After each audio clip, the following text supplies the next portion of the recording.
Okay, so good afternoon, everyone. You're very welcome to this HRB TMRN webinar with Jess Power. So sincere thanks to Jessica for joining us today. Jessica is a doctoral researcher at the Centre for Global Health in Trinity College Dublin, and also one of the 4 PhD scholars with the HRB TMRN. Jessica is a physiotherapist with a background in global health, disability, and assistive health technologies. Her current research is exploring the scale-up of health interventions and how adaptations are made across local diverse contexts. Her interest is in how interventions can be designed and tested to assist in future implementation and scale-up across contexts. Her current doctoral work is under the supervision of Dr. Fiona Larkin in the Centre for Global Health in Trinity College Dublin, Professor Aisha McAuliffe and Dr. Hashim Manan in the School of Nursing and Midwifery and Health Systems in the University College Dublin.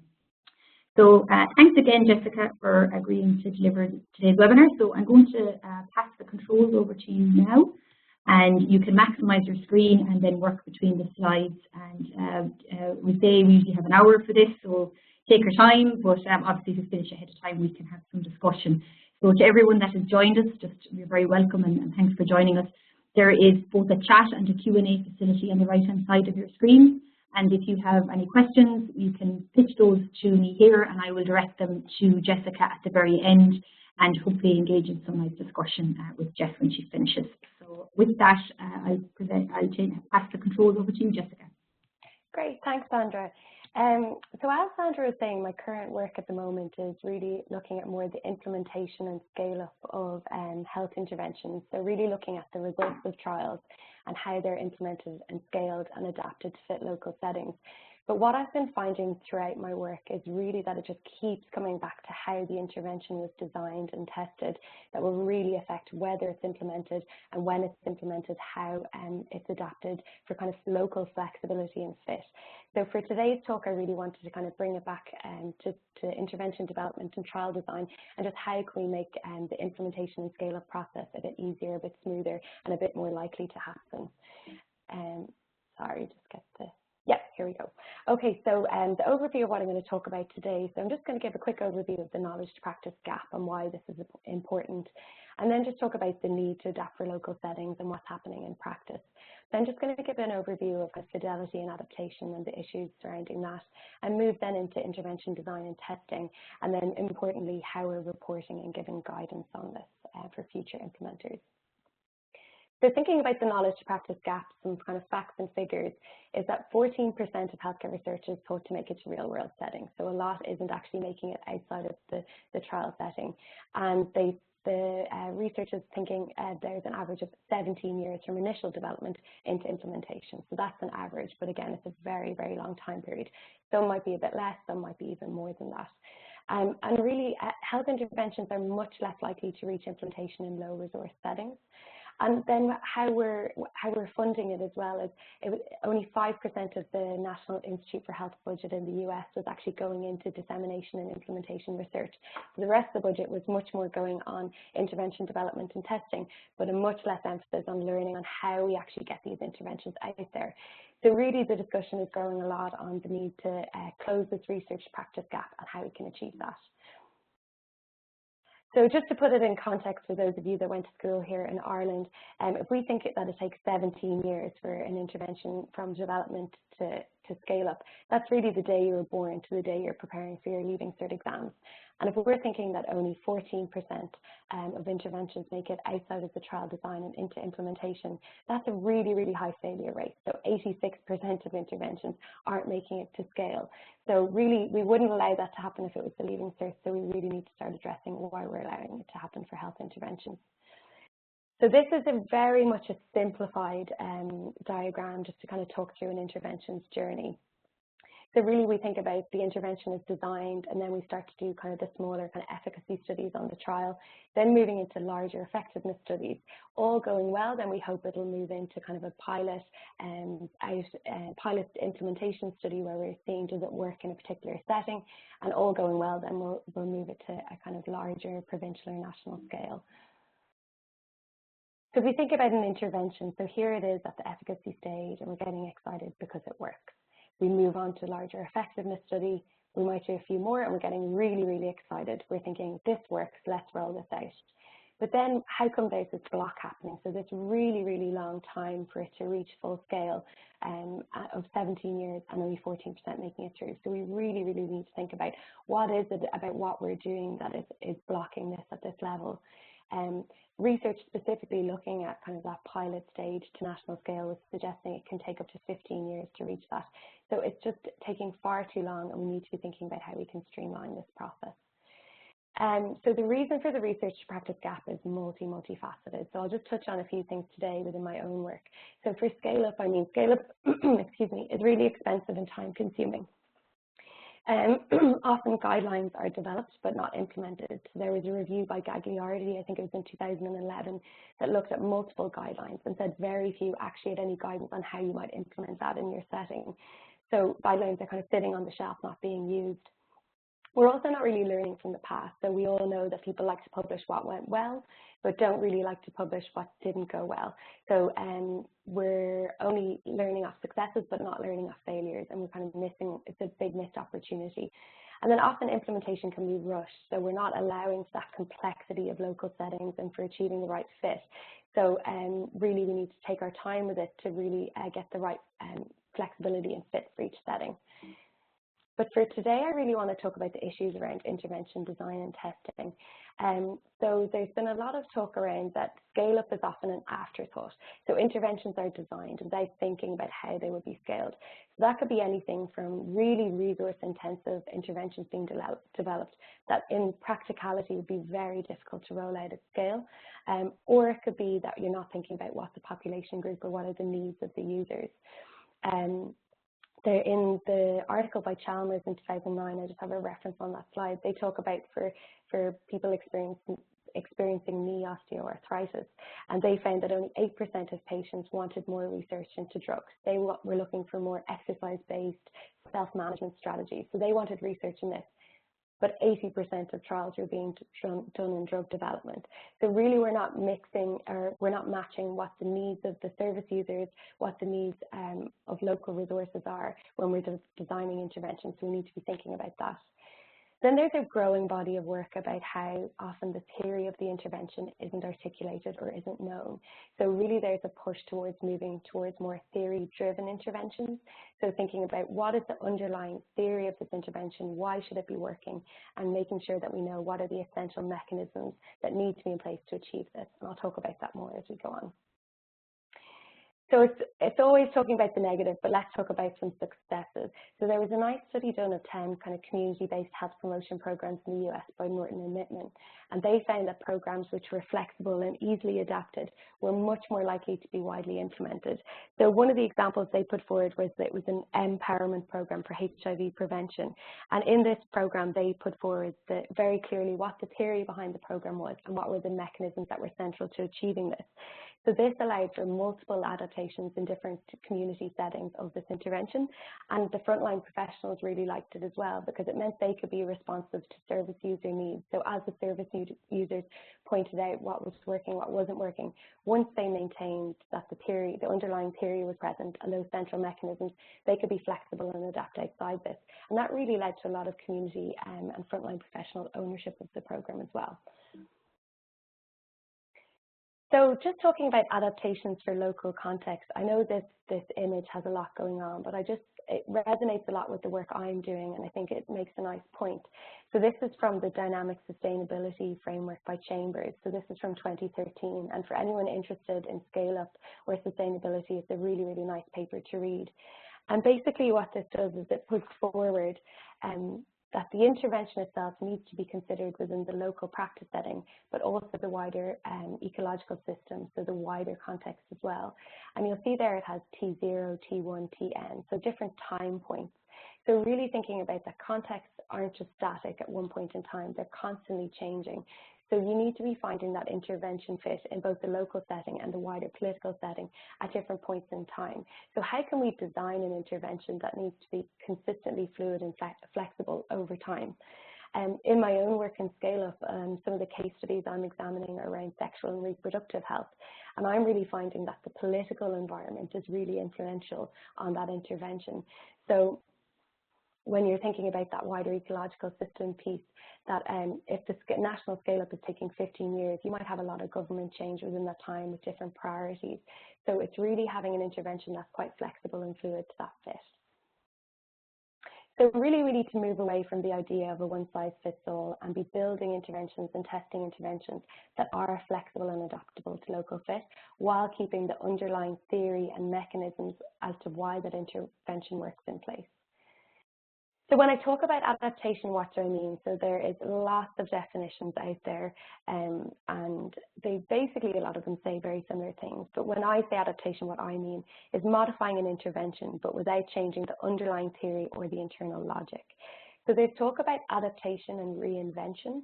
So to me, reinvention is where the underlying theory or internal logic of an intervention is changed so much that that's missing. So then you've actually reinvented an intervention, and you should really be going back and retrialing and re-examining whether that new intervention works. Whereas adaptation is keeping the underlying theory and logic of the intervention in place, but maybe changing components outside that. So when I say adaptation, that's what I mean. So when we think about moving an intervention from a randomized trial to initial pilot and to scale up, Chambers put forward the concept of a voltage drop. And really what that is we kind of accept that effectiveness might taper as we implement. So it's kind of accepted as we go from the highly controlled, resource-intensive environment of trials to more of working within real-world resources where you might not have as much control over the intervention, that the effectiveness might drop. But Chambers put forward that that drop could be avoidable if we made adaptations for local fit. So really, we shouldn't accept that the effectiveness will drop. What we need to be thinking is, why is it dropping? Are we not achieving the fit that we need within the local setting and local resources? And really the call for adaptations is happening across the health spectrum. So it's not just happening in one area, it's happening across maternal child health, sexual reproductive health, nutrition, mental health, disability. I mean, I have some resources there, but I could have filled the whole page with resources of articles just saying we need to adapt interventions for local fit. And what research is coming out now saying is that adaptations are happening in practice, but often aren't documented. So there was a study done of 44 substance abuse and mental health interventions in the US, and it was found that over half of these were adapted in practice. Again, there was a HIV prevention intervention called Focus on Kids with 34 agencies implementing it nationally. I found 33 of the 34 agencies were adapting this intervention. Then there was a large study done again of a HIV prevention intervention called Vacha Voices, which was rolled out nationally in the US. And out of the 61 agencies implementing it, 64% reported adaptations of some sort. So that could have been adding educational components to it, increasing group sizes, doing longer, shorter sessions, providing it to different population groups, or providing it in different settings. So they started doing outreach in vans. So adaptations are happening in practice. Often it's unreported, but we need to be really mindful that they are happening and that we need to make them as transparent as possible. So this kind of moves me into fidelity. So again, there's kind of lots of definitions of fidelity, but when I say it, what I mean is the intervention delivered as intended? So with fidelity, you can have methods of fidelity. So the methods you use to ensure that you're maintaining fidelity to an intervention. And you can also have fidelity measurement. So how you're measuring what you're doing, what you meant to be doing. But the problem with this is that there's the assumption that we know what the intention is. So there's the assumption that we know what we wanted to do in the first place. And the problem we have is often interventions are packaged. They often talk about the black box of an intervention. So you're given the whole box packaged together and just told, implement this as is. But we're learning that things are adapted in practice. So what you really need to do is unpack that black box, say what is the theory behind the central mechanisms and elements within this, and what we need to be doing, and what can we be flexible with. So often fidelity and adaptation are kind of put forward as kind of this head-to-head concept, which I don't really like. But it's often talked about fidelity being a top-down, researcher-driven, intervention developer-driven approach, saying you have to do this exactly as we said, whereas adapting is more of that community bottom-up approach. And from those examples I talked about earlier, you're really seeing how at a community level, people like things to be flexible and adaptable. But really, both are essential, and both actually work really nicely hand in hand as well. So really, you need to maintain fidelity to that theory and internal logic of an intervention. And once you do that, then you can allow that lovely flexibility and adaptation to allow for the local fit. So really, they're not head to head. They should actually be side by side and work together. One problem is, as I talked before, that adaptation isn't reported or documented as much as it's happening in practice. And again, with fidelity, so it's found that fidelity often isn't studied. So there was a study there by Lauren Caddo, and she found that on 17 smoking cessation interventions, only 5 measured more than one dimension of fidelity. So fidelity measurement was very, very low. Again, the study by Rickson looked at 33 studies, and they found that less than 20% of studies measured the fidelity concept they were looking at. So fidelity often isn't studied, and when it is, it's studied poorly. So they're not taking on board all the concepts of fidelity that are out there. So really, we need to think about how can we improve our fidelity measurement. So I'm not going to go through all this, but I knew these slides would be available, so I just wanted to put these references up there. If people were interested in the area, they could go back and have a look at it. But really, what this slide is just some of the key pieces of work in the area. But really looking at the idea of the theory of the intervention and causal mechanisms of operation isn't a new concept. You can see Bowman put that forward in 1991, and a lot of the fidelity work has been growing on that with the idea of kind of core components and what's central to the intervention effectiveness, what do we need to be maintain fidelity to. So that's actually been going on for a very long time, and the work is starting to be built on over time, with the most recent one with Perez in 2016, which is the modified fidelity framework. I'll talk a bit more later. And then there's also the MRC process evaluation for complex intervention guidance as well, that Moore put out in 2015, which has a really nice framework that talks about interventional theory, what are the causal assumptions behind the intervention theory, and what are the mechanisms of impact, and then looking at how we were maintaining fidelity to that within the trial. So these are all really nice references to read more on to kind of get more of a picture of the area.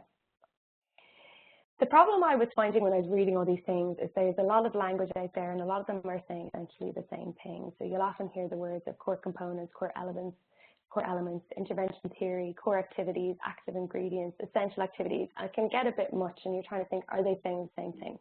So what I like to just think about is, what is the theory of the intervention, and what are the mechanisms central to achieving it? So I really like metaphors, and I really like Jenga, so I thought this might be a nice one to put in. So my work is very much around implementation and scale up. So if you think about on the picture on the right, the kind of the higher half of it. But what I'm finding is, if you have that strong base, if you think about that base being the intervention, development, and testing. So if you have your clear theory and your identified mechanisms central to effectiveness, if you know what those active ingredients are, so what you need to keep fidelity to and what's flexible, that allows you to move the pieces around when you're implementing and implementing at scale. You can find that nice balance between fidelity and fit. But the problem is when that isn't done at the beginning. So if the intervention isn't developed or tested with that in mind, if you haven't got that strong base to work off, it can lead to problems in the future. And what will happen is adaptations will happen, and you might unknowingly change those the underlying theory and mechanisms, or it just might not be implemented at all, and it might go into that pile of interventions that just sit on the shelf. So just kind of drawing into my own work. So my background is as a physio, and I was working in Dublin, and I'm just about to move out to rural west of Ireland. So I was just thinking about some examples from my own practice. So I used to do a lot of work in neurological rehab, and I was thinking about an intervention which was a 6-week, 1-hour balance exercises for people after stroke. And when you look at it, you think, great, they told me exactly what they've done. They've done it for 6 weeks, they've done an hour a week, they've done it in a group of 8 people, and they tell me what balance exercises they use. But when I'm thinking about my context in the community in Dublin and the context that I'll be working in the west of Ireland, there's a lot of differences, and I'm going to need a bit of flexibility and fit to work within that. So it could be around, is there space to complete a group?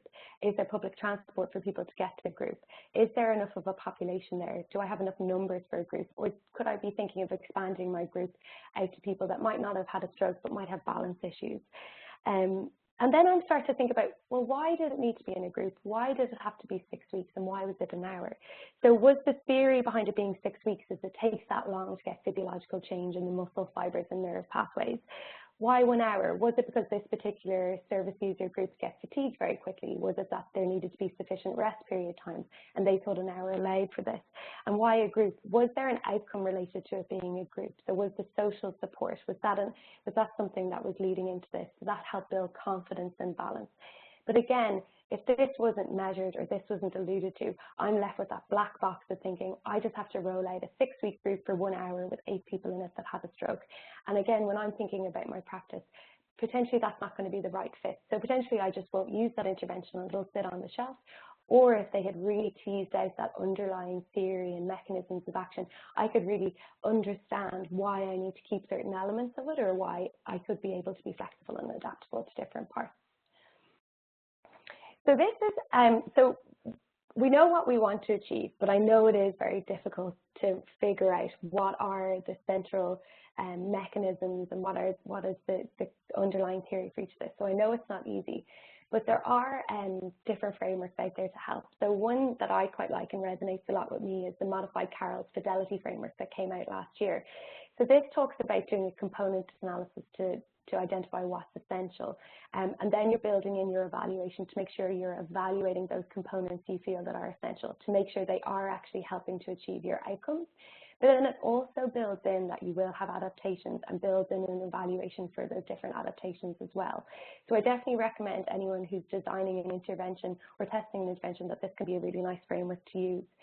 Again, another really nice one is the MRC process evaluation for complex interventions framework that talks about intervention theory, causal assumptions, looks at the implementation process and what's delivered and what the mechanisms of impact are. So again, there is guidance out there on how you can help achieve it, but I know it's not easy to do. But I think as a community of trialists, we really need to be working towards this. So we know what works now. So we figured out what are those essential components, what's the underlying theory, what are the mechanisms. Now we need to report it. And we know there's a big problems with trial reporting. In the article by Chalmers, they talked about a study of, or they looked at 79 studies that were followed up, and they found that I think it was over half just hadn't reported, hadn't published in full. And within these studies as well, 30% of them had the intervention insufficiently described. So there is movement happening to try and promote better intervention reporting, and the tidier guidance is one example of that. So that came out more recently, and it really spells out what was your intervention, who provided it, how, why you were doing it, so describing the rationale and theory and the goal of elements. And it also talks about fidelity as well. So in the last one there, I know the text is quite small, but looking at 11 or 12, what did you plan to do and then what actually happened? I think we can actually learn a lot from if within the trial setting there was a lot of changes, so fidelity wasn't maintained to certain elements. It's unlikely that those will be maintained in implementation in real world settings as well. So we can learn a lot from people reporting on that in trials and to the issues that they found. And then within my own work, so I'm looking at case examples of health interventions that were scaled and adaptive. And one key piece is coming out is that knowledge sharing piece. So very much that the trials themselves need to be reported in a way so we know what the underlying theory is and what the mechanisms is, but also thinking about what other guidance could you give to future implementers. So thinking that implementers, a lot of them in particular are community-based organizations that don't have access to peer review publications, or peer review publications can be a bit challenging to read. So really thinking about how we're going to share that knowledge. So could it be guidance documents? Could it be manuals? Could it be providing technical assistance? Could it be providing more contact links between intervention developers and trialists and people implementing in the community? So really, I found out of 27 case studies of a provincial or national scale, 10 of which really identified a success factor as that there was strong knowledge sharing on what the intervention theory was and what the active mechanisms were that allowed them to know what they needed to keep fidelity to and what was flexible for their local fit. Okay, so we know it works, so what next? Well, what I really propose is if we don't know what the theory and mechanism central to the intervention was, we might need to take a breath and take a step back, and before moving on to the next intervention or the next trial, really start to think, can we tease out what it was? And if we can't, do we need to do another study to really figure that out to make it more useful in practice? If we're just designing an intervention at the outset, we can be starting to develop it with it in mind. So I wanted to just kind of close with some factors that can influence success. So I broke it down into trialists and implementers.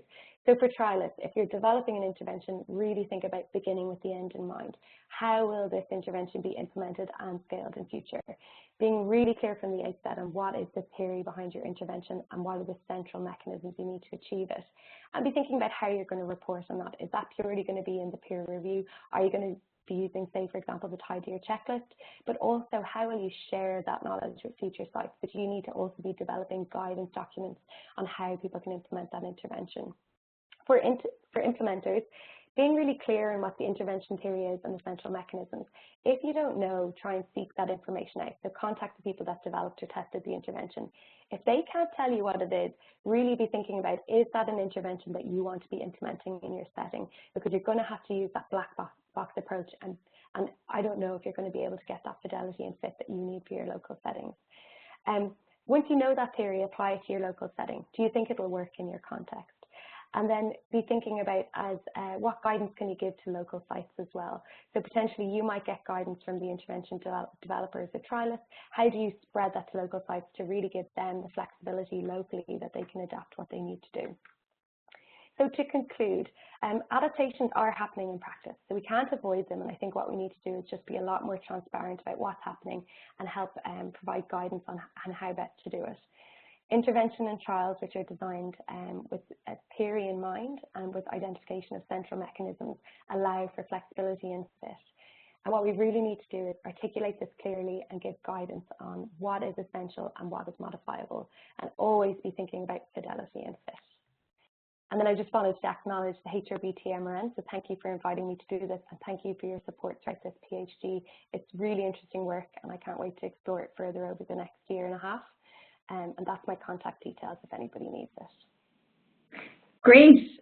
Thanks, Jess. Can you hear me okay? I can hear you, yeah. Great. Thanks a million. That was fantastic, a really comprehensive overview. Just to say thanks to everyone for joining in throughout. So if anyone has any questions they'd like to pose to Jess, you can type them via the chat or the Q&A facility on the right-hand side, and I'll pitch them to Jess now as well. So I'm just going to... sorry, there's a bit of feedback there, just going to cancel that out. So that was really great. I suppose a couple of things, I'm making some notes as I'm going, so I'll start the ball rolling with a few questions, Jess, and again, feel free to type in some questions to the attendees that have joined us. There's a couple of things that I was wondering, I suppose this idea that adaptations are happening, and you certainly see that in practice, and you've been as part of the trial, you can see it firsthand. Does that make people nervous? So this is kind of a really general question, but does that make PIs nervous? Does that make people on the ground nervous, or are they more really open to adapting as they go? Is it more I suppose the academic planners? Does that make them nervous in any way? If you have any thoughts on that, I know it's a real I suppose broad question, but if you had any thoughts on that, Jess, I'd be interested to hear. Yeah, I think on both sides. So definitely I think it makes intervention developers nervous. So people can get quite protective over their interventions. And I was just away last week at the Global Implementation Conference in Toronto. They're kind of talking about it. There's a lot of kind of behavioural interventions that are very much kind of a big package with a large manual. And there was a presentation by somebody, and they were asked a question about, do people adapt this? And they just were like, no, they don't. And they were quite kind of worried that any adaptations might really affect the effectiveness of it. So I think they're kind of, maybe they need to be a bit more mindful that they probably are happening. But definitely I think more in the community side, people are nervous of it as well. So there was a study in the US, and it was where a lot of technical assistance was provided by the Centre for Disease Control on these HIV prevention interventions, but they were finding uptake of it incredibly low. So they've decided to do an evaluation as to why people weren't using that technical assistance. And it really was around the stigma of having to use it, or not wanting to admit that they made adaptations. Even though the adaptations are very much needed for their setting, maybe they were working with a different population group where their group size was a lot larger. So really practical adaptations that they were made, but they were nervous to kind of relay them back to the people that were funding them. So I think it definitely, that nervousness comes from both sides. Yeah, great. Yeah, that's what I was wondering, is that when they do it, even though it's a great example of how they're making it work, but then are they nervous to report that back? That's, I was just wondering And I was even thinking with the studies that were reporting on the adaptations that were made, I wonder, was there under-reporting there as well? But that was just the people that admitted to adapting as well. So it could actually be a lot higher than that in practice. And I know from my own clinical practice, I adapted things, but you might not always be writing it down or remembering exactly what you adapted, but you just had to do it in the moment or the time to allow for the resources that you had available. Great. So we just have a couple of questions in here now, so I'll just pitch the first one. This is from Bryn Gilmore, and that was looking to know what methodologies are you using in your PhD to look at adaptations and how they happen? So just nice so there's a question there. Sorry, Sandra, I can't hear you anymore. So I might just call it out. So it just says, I think this is a particularly challenging clinical research. Such research takes place in the real world of clinical practice, and that real world is constantly changing. So interventions need to be flexible with that flux. However, the big dilemma is how much adaptation is enough and how much adaptation and reinvention comes into play. Sorry, Jess, we just lost you there very briefly. So if you just recap on the last two sentences. Oh, sorry. So I was just like, did you catch me calling out the question there? I just found a question. No, yeah, they call it out again there. Don't mind. Yeah, so there's just a question just saying, I think this is a particularly challenging clinical research. Such research takes place in the real world of clinical practice, and that real world is constantly changing. So interventions need to be flexible and with that flux. However, the big dilemma is how much adaptation is enough and how much is too much, which I completely agree. And I think that really feeds into that adaptation reinvention balance. So if you adapt something so much that you're really changing that underlying theory and central mechanisms, really what you've done is you've reinvented the intervention. And that's okay too, but you do need to be evaluating whether that reinvention is effective. So you can't say that a reinvention, if it's not sticking to the underlying theory, logic, and mechanisms. But it's really hard to find that balance. And when do you know? So again, I think it's just trying to, when we're trialing, being really clear about is there an outcome related to each of the central mechanisms or theory that we're thinking about? So if we think something is working off a theory and we think these mechanisms or components are essential to achieving that, making sure we're evaluating and getting an outcome for each of those so we have evidence for each of them, and then we can say that you actually can't adapt outside that, and if you do, that is a reinvention, which is okay, but you do need to retest it then. But it's such a dilemma, yeah. Great, thank you. You can hear me okay now? I can hear you again, yeah. Great. Sorry, I go back to the other question that I was saying earlier, but I lost them from Bryn Gilmore.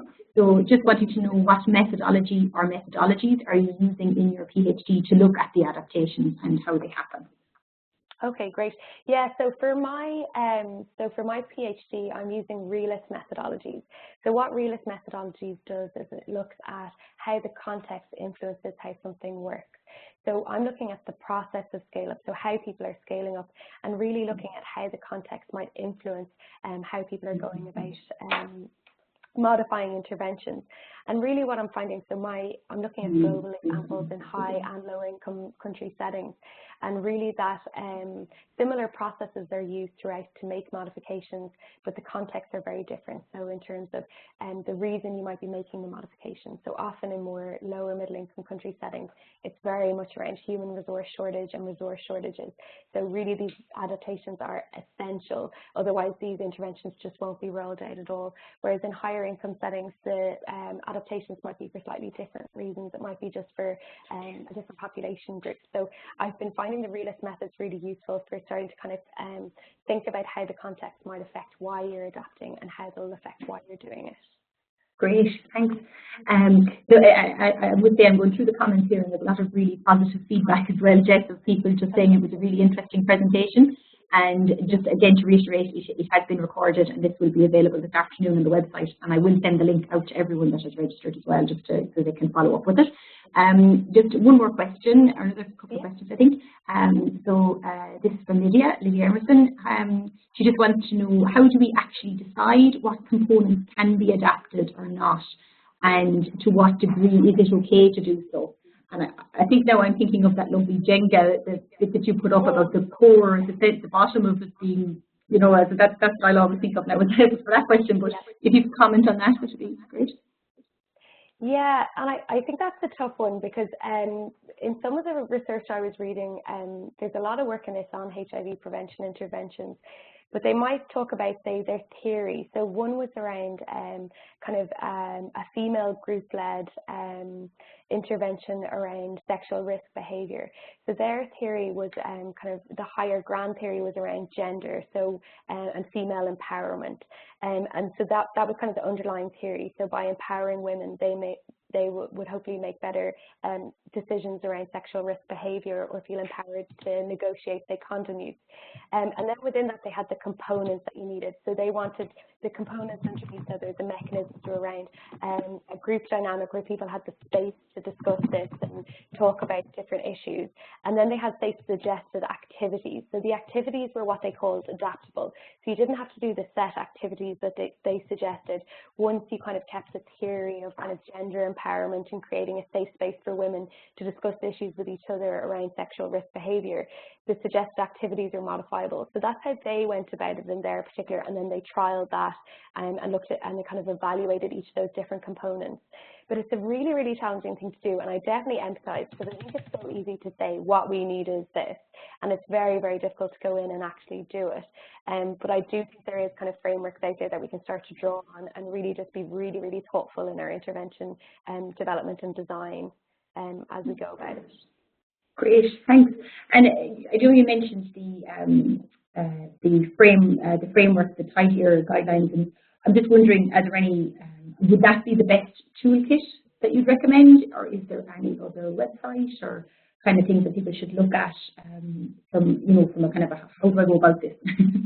Yeah, I would definitely recommend Perez's modified Carroll's Fidelity framework. Yeah.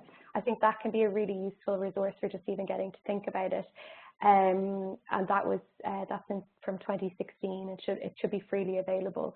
I also think that Moore in 2015, who put out the MRC process evaluation for complex interventions, that has a nice framework as well for getting to think about it. So those two really resonated with me, and I like to kind of draw back to them when I'm thinking about it. So I think they can be good starting points anyway.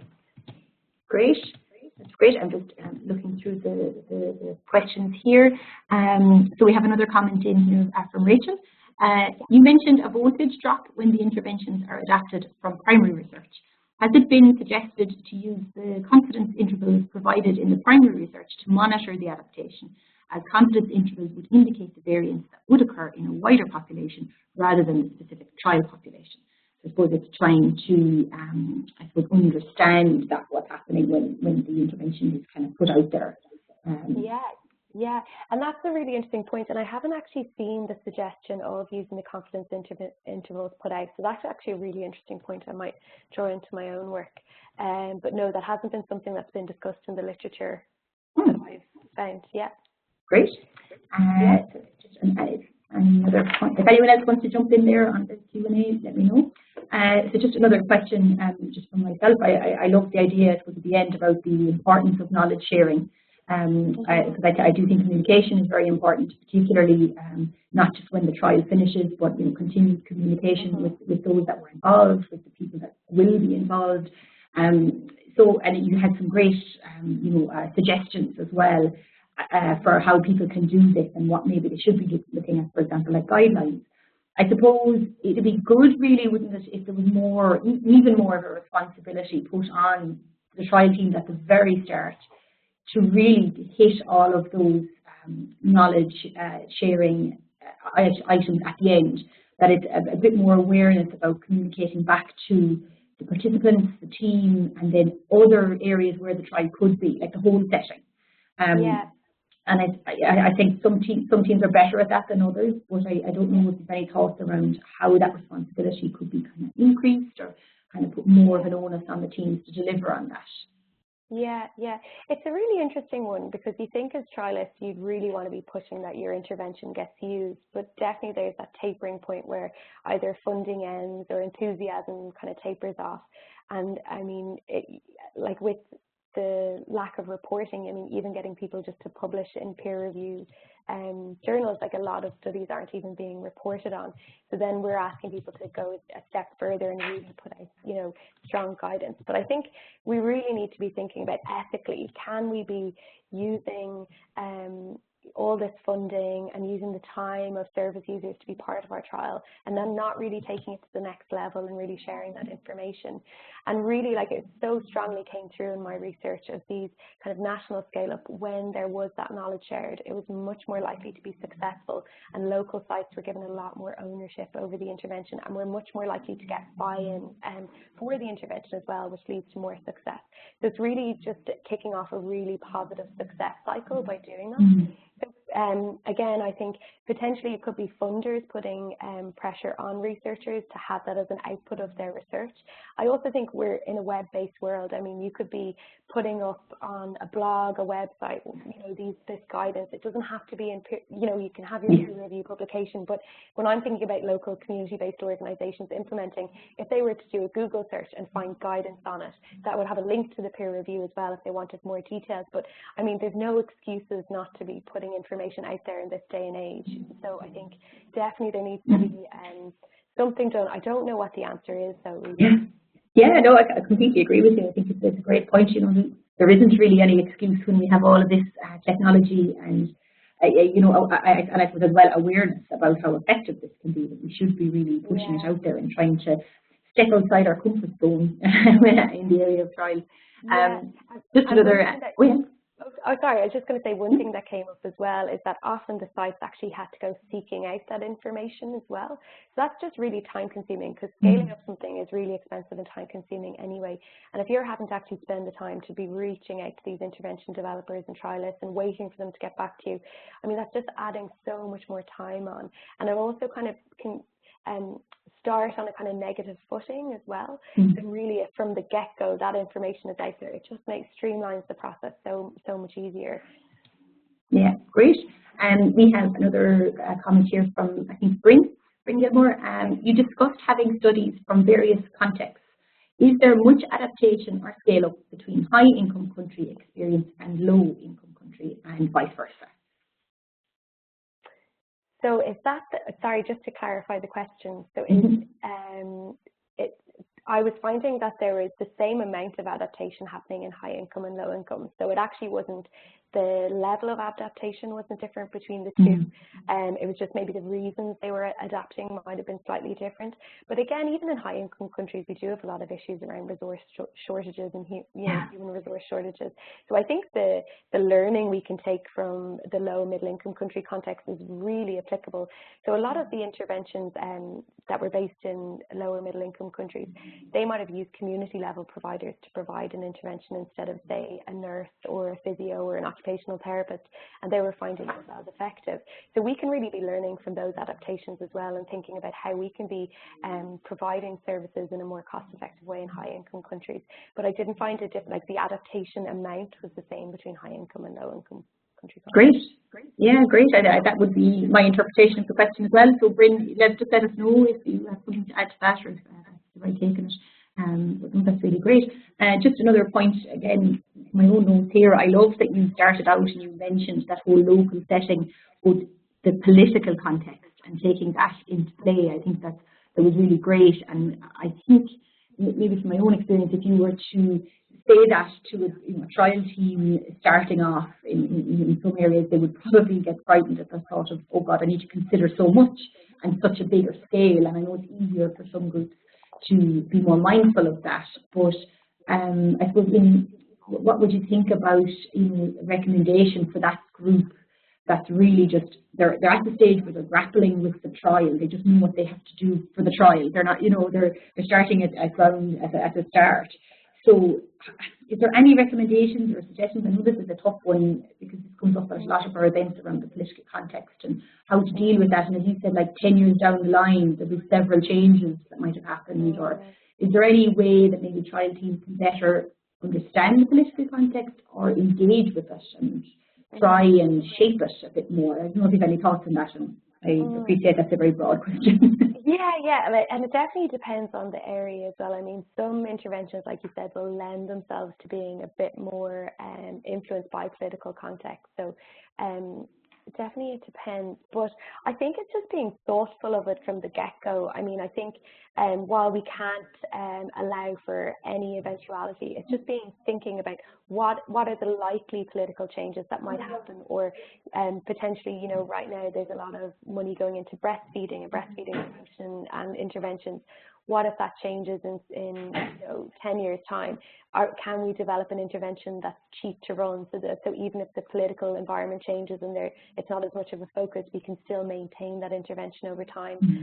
I know there is a program in Ireland called Community Mothers, which is around kind of home visits to young mothers, and that's been scaled up nationally for a long time. And more recently, with kind of more human resource changes and retirement of a lot of public health nurses, they're finding the environment for that very difficult at the moment. So trying to think about, was there ways that could have been developed to allow for that to be embedded more long term? So in answer to your question, it's really, really complicated. I don't think there's an easy answer, but I think just being thoughtful within your area, what are likely things that might happen, and always be thinking about what, even if something's being heavily funded at the moment, it's quite likely it won't be heavily funded in 5, 10, 15 years' time. So really be trying to think about a very kind of resource-light intervention, I think, is always going to be something that can translate throughout different kind of political contexts as well. Yeah, I think that's really a great suggestion. And actually, if anyone is online and they are part of a new trial team that would like to consider that topic, I think, listen, play back this webinar.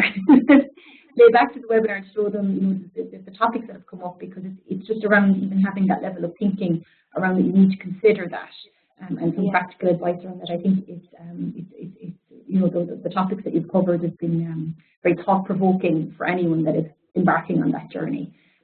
So I think on that note, we're going to finish up. I don't think we have any more questions, but I certainly want to thank everyone that joined us this afternoon. The chat has been great.